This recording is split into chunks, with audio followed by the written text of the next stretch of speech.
예배를 함께 했는데 그때 이 찬양을 부르더라고요. 그래서 너무 찬양이 좋아서 그 악보를 찾아서 스캔을 해놨다가 주중에 듣는데 너무 은혜가 되는 거예요. 그래서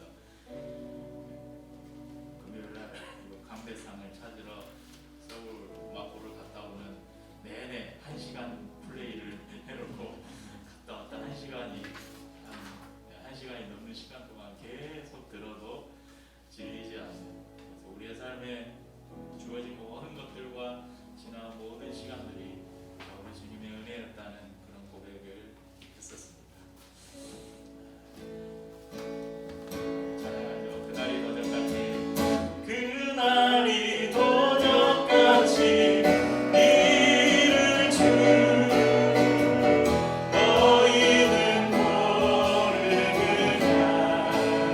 그러므로 늘 깨어있으라, 늘 깨어있으라, 잠들지 말아라, 주님과 동행하라.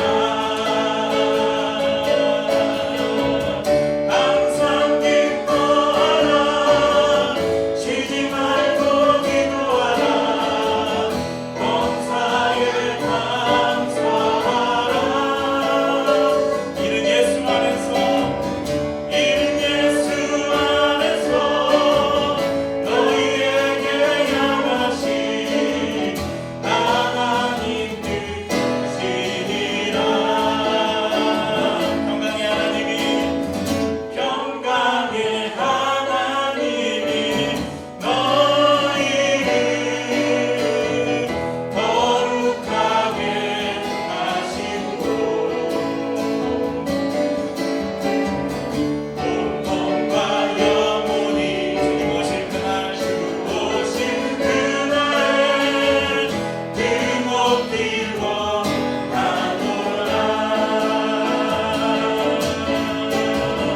항상 기뻐하라, 쉬지 말고 기도하라, 범사에 감사하라. 이른 예수 안에서 너희에게 향하신 하나님 뜻이니라. 항상 기뻐하라, 항상 기뻐하라, 쉬지 말고 기도하라, 범사에 감사하라. 이른 예수 안에서 너희에게 향하신 하나님 뜻이니라. 아멘. 우리 찬송가 176장인데 악보가 좀 흐릿합니다. 혹시 잘 안 보이시는 분들은 찬송가를 펴서 보시면 되겠습니다. 우리 다시 오실 주님을 기다리며 우리 찬양으로 고백합시다. 주 어느 때 다시 오시는지 아는 이가 없으며 증가이고 너는 깨어있어 주를 반겨받으라. 주 안에서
말씀의 제목은 그리워하면 언젠가 만나게 되는.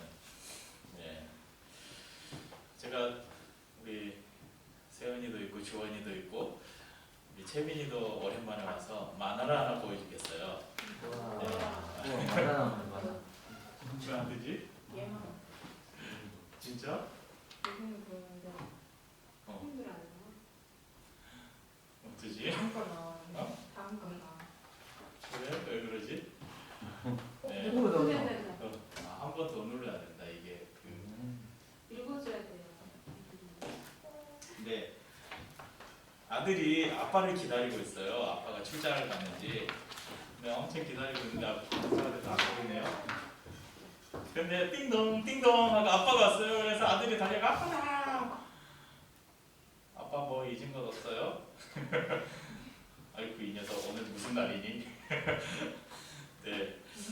이럴 때 쓰는 사자성어가 있어서 그 사자성어를 소개하는 그림인데요. 네. 학학 머리수 괴로울고 기다리되. 학이 머리를 빼고 이렇게 막 간절히 기다린다, 무언가를 기다린다 할 때 쓰는 사자성어가 학수고대라는 사자성어를 씁니다. 이 아들이 지금 목을 떼고 아빠가 오시기를 기다리는데 아빠를 기다린다고 하는데 실상은 아빠를 기다리는 게 아니고 아빠가 사주기로 한 게임기를 기다리고 있는 것이죠. 자, 목을 떼고 기다린다. 이 오늘 성사정화 본문 중에 이 서신서 본문 저희가 계속 히브리서 말씀을 살피고 있는데 오늘 본문 27절 28절에 제가 이렇게 보니까 메모가 되어 있더라고요. 2016년 8월 28일 주일.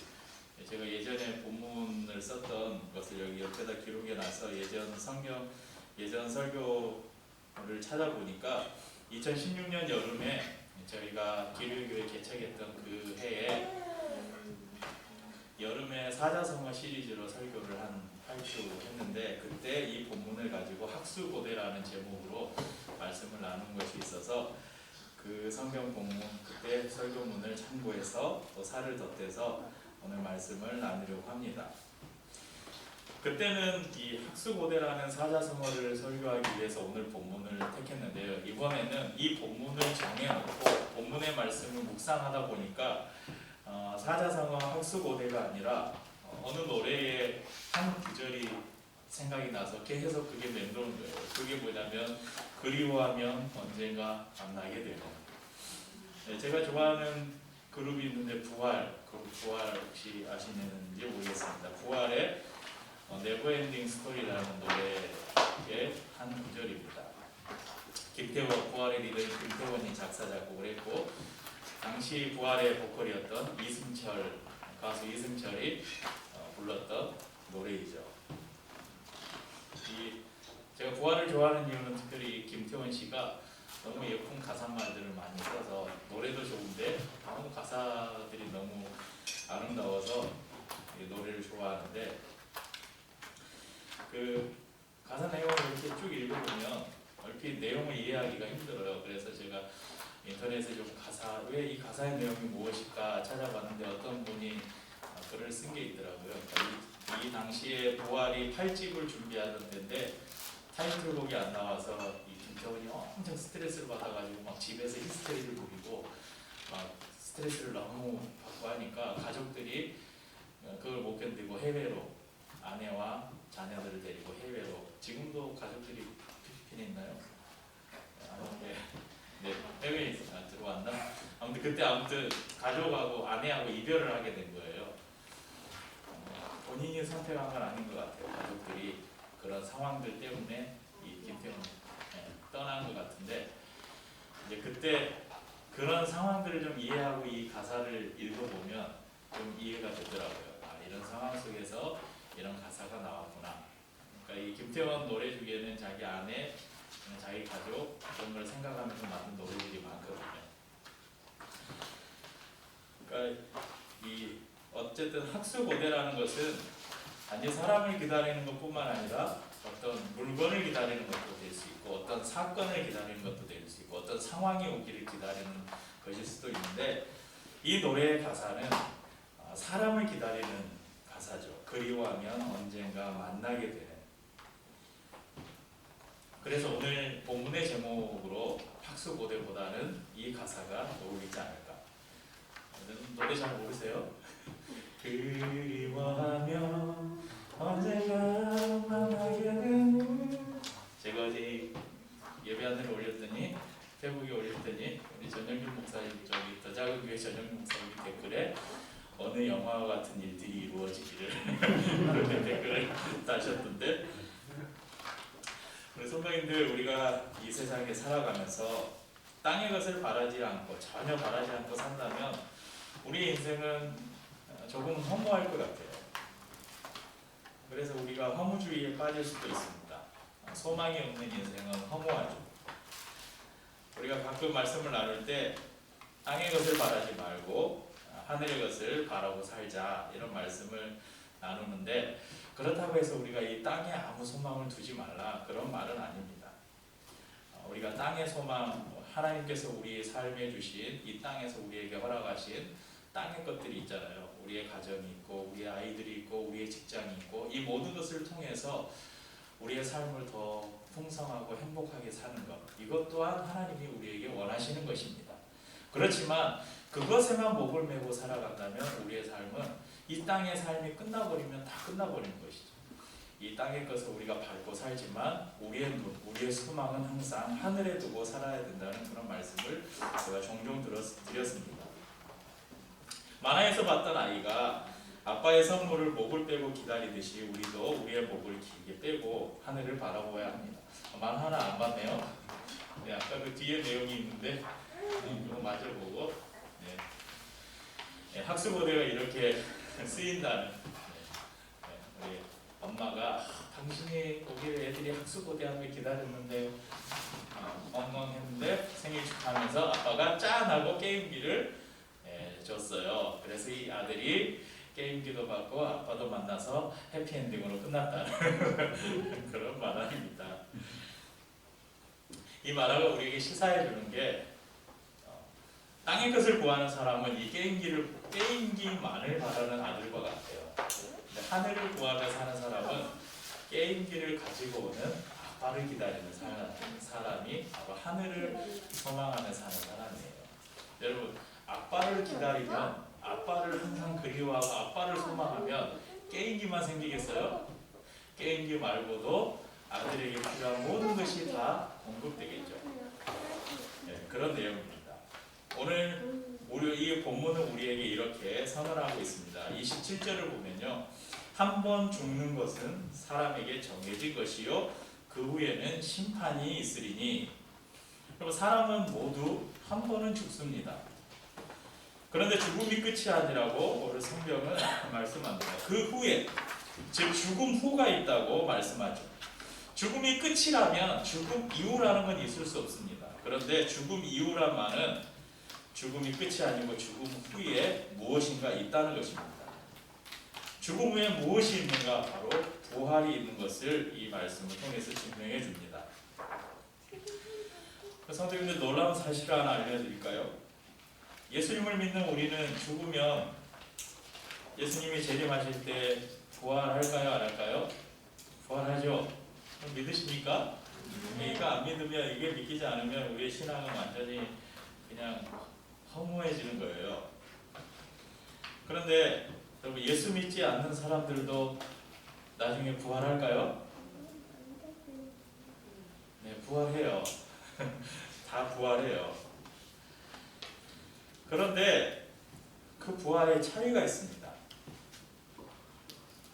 부활은 죽음 이후에 이유가 있다고 선언하는 것은, 네? 성도에게만 해당되는 말씀이 아니라 모든 인류에게 해당되는 말씀인데요. 요한복음 5장 28절 29절에도 이렇게 말씀합니다. 이를 놀랍게 여기지 말라. 무덤 속에 있는 자가 다 그의 음성을 들을 때가 오나니 선한 일을 행한 자는 생명의 부활로, 악한 일을 행한 자는 심판의 부활로 나오리라. 선한 자도 부활하고 악한 자도 부활합니다. 다시 말하면 여기서 선한 자, 악한 자는 착한 일 많이 하고 나쁜 일 하고 이런 사람을 말하는 게 아니에요. 선이라는 것은 하나님을 아는 것, 예수 그리스도, 하나님의 아들 예수 그리스도를 아는 것, 이것을 선한 일이라고 합니다. 그러니까 예수님을 믿는 자, 예수님을 믿지 않는 자에게 부활이 전혀 다른 모습으로 다가온다는 것입니다. 예수를 믿는 자들은 영원한 생명을 얻는 생명의 부활로, 예수를 믿지 않는 자들은 영원한 지옥을 향한 심판의 부활로 부활한다고 말씀합니다. 사람이 한 번 죽었다가 다시 부활할 것을 확증하는 사건이 있었는데 그것이 바로 예수님의 부활입니다. 부활을 말씀하는 고린도전서 15장 12절 13절에서는 이렇게 말씀합니다. 그리스도께서 죽은 자 가운데서 다시 살아나셨다 전파되었거늘 너희 중에서 어떤 사람들은 어찌하여 죽은 자 가운데서 부활이 없다 하느냐. 만일 죽은 자의 부활이 없으면 그리스도도 다시 살아나지 못하셨느니라. 이 말씀은 다시 말하면 그리스도의 부활은 죽은 자가 다시 살아날 수 있다는 것을 증명한다. 이렇게도 볼 수 있는 것입니다. 예수님께서 이 땅에 인간의 몸을 입고 오신 이유는 바로 우리의 죄를 담당하시기 위함이었습니다. 그래서 그분은 우리의 영원한 그리고 위대한 대제사장이 되셔서 자신을 제물이 되셔서 십자가를 지셨습니다. 그것이 지금까지 우리가 히브리서를 살펴보면서 계속 나눴던 말씀입니다. 하지만 예수님은 죽으실 뿐 아니라 부활하셨습니다. 죄와 죽음을 이긴 것입니다. 그리고 예수님은 다시 오실 것입니다. 예수님이 다시 오시는 이유는 이제 또 십자가에서 죽기 위함이 아니라 그분의 제사는 완전한 제사였기 때문에 다시 죽으실 필요가 전혀 없습니다. 이제 그분이 다시 오심의 이유는 바로 심판하시기 위해서 오신다는 것입니다. 사람이 죽었다가 다시 살아나는 것이 다시 죽기 위함이 아니라 심판을 받기 위함이듯이 예수님께서 다시 나타나시는 것도 우리의 죄를 생량하시기 위해서가 아니라 세상을 심판하시기 위함입니다. 그래서 28절에는 이렇게 말씀합니다. 이와 같이 그리스도도 많은 사람의 죄를 담당하시려고 단번에 들이신 바 되셨고 구원에 이르게 하기 위하여 죄와 상관없이 자기를 바라는 자들에게 두 번째 나타나시리라. 두 번째 나타나시는 게 바로 예수님의 재림을 말씀하는 것입니다. 예수님께서 다시 오실 때에는 죄와 상관없이 오십니다. 처음 이 땅에 오실 때는 인류의 죄를 그분이 대신 짊어지셔야 됐기 때문에 대속해야 됐기 때문에 죄가 없으신 분이 죄를 대신 지셨어요. 하지만 다시 오실 때에 그분이 재림하실 때에는 이미 모든 죄를 해결하셨기 때문에 죄와 상관없는 영광의 왕이요 심판의 주로 우리 가운데 오실 것입니다. 그러므로 우리는 다시 오실 주님을 바라고 기다려야 합니다. 28절 방금 읽어드린 본문 28절 하반절에 보면 자기를 바라는 자들에게 두 번째 나타나신다고 말씀하셨습니다. 아까도 말씀드렸듯이 예수님은 예수를 믿는 사람이나 믿지 않는 사람이나 모두 주님의 다시 오심을 볼 것입니다. 그렇지만 예수님을 바라는 자들은 예수님이 오셨을 때 그분의 재림하셨을 때 그 주님의 재림을 기다리는 사람들은 모든 악한 것에서 완전하고 영원하게 자유하게 될 것입니다. 이전에 누리지 못했던 행복을 누리고 최고의 기쁨으로 영원 무궁한 축복을 누릴 것입니다. 사랑하는 성도님들, 만약에 우리가 이 땅에 소망을 두고 살면 나중에 이 땅을 떠나야 될 때가 되면 이 땅을 떠나기 쉬울까요? 넓고 편안한 집, 좋은 집에서 크고 안전한 차를 타고 매 끼니마다 산의 진미 같은 음식을 먹고 시간이 날 때는 내가 즐기고 싶은 온갖 취미 생활을 마음껏 즐기면서 세상 부족함 없는 인생을 우리가 이 땅에서 산다면 나중에 주님이 오라고 하실 때 네 하고 갈 수 있을까요? 아마도 주님 여기가 좋사오니 제가 조금만 있다가 갈게요. 이런 생각이 들지 않을까요? 이 땅에서 우리가 너무 많은 것을 누린다면 우리는 하늘을 소망할 수 없을 것입니다. 아마도 예수님께서 다시 오시려는 낌새가 보이면 마음속으로 주님 지금 제 인생이 너무 행복해요. 너무 만족해요. 주님 조금만 있다 오시면 안 될까요? 이런 생각이 들지도 모르겠어요. 하지만 내가 살기 불편하지 않을 정도의 집에 살고 나의 분수대로 지출을 하고 내가 쓸 것을 아껴서 나보다 더 힘든 이웃과 나누고 의도적으로 부족함 속에 우리를 던져 넣어서 이 땅에 소망을 두지 않는 삶을 우리가 살아간다면 우리의 고백에는 항상 마라나타, 주 예수님 어서 오시옵소서, 이런 고백이, 이런 기다림이 있을 것입니다. 오늘 본문의 내용을 가장 잘 담고 있다고 생각하는 노래가 하나 있습니다.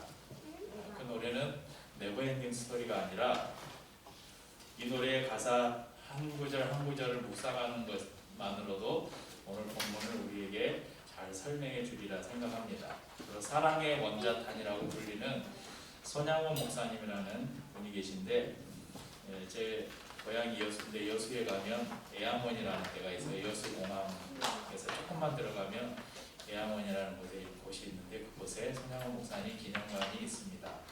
그 아들의 묘역도 있고, 여수에 가면 또 손양원 목사님이 순교하신 순교주도 있고 한데, 그분이 주님이 다시 오시기를 간절히 기다리면서 쓰신 노래 가사가 하나 있습니다. 간절히 그리워하면 언젠가 만날 날을 분명히 믿고 기다린다면 어느 영화의 한 장면처럼 주님과 우리가 기쁨으로 만날 날이 올 것입니다. 악보를 한번 보시면서 천천히 가사를 한번 봐보실래요? 낮에나 밤에나 눈물 머금고 내 주님 오시기만 고대합니다. 가실 때 다시 오마 하신 예수님, 오 주여 언제나 오시렵니까? 고적하고 쓸쓸한 빈 들판에서 희미한 등불만 밝혀놓고 오실 줄만 고대하고 기다려오니 오 주여 언제나 오시렵니까? 먼 하늘 이상한 구름만 떠도 행여나 내 주님 오시는가에 머리 들고 멀리 바라보는마 오 주여 언제나 오시렵니까? 내 주님 자비한 손을 붙잡고 면류관 벗어들고 찬송 부르며 주님 계신 그곳에 가고 싶어요. 오 주님 언제나 오시렵니까? 신부되는 교회가 흰 옷을 입고 기름 준비 다 해놓고 기다리오니 도적같이 오심하고 하신 예수님, 오 주여 언제나 오시렵니까? 천년을 하루같이 기다린 주님, 내 영혼 당하는 거 볼 수 없어서 이 시간도 기다리고 계신 예수님, 오 주여 이 시간에 오시옵소서. 주님 오심을 간절히 기다리며 살았던, 그 사랑을 품고 살았던 손양원 목사님의 이 고백처럼 우리의 삶에도 늘 주님 다시 오심을 기다리면서 우리의 삶에 분명한 심판이 있을 것을 우리가 기억하고 간절히 주님을 바라는 삶을 사는 우리 모든 성도님들 될 수 있기를 주의 이름으로 축복합니다. 이렇게 밤이나 낮이나 다시 오실 주님 기다리며 함께 찬양하죠.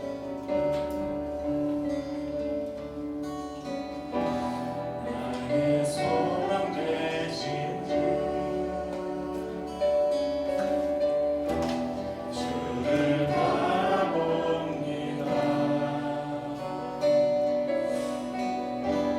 다시 오실 나의 왕 예수 주를 기다립니다. 나의 소망 되신 주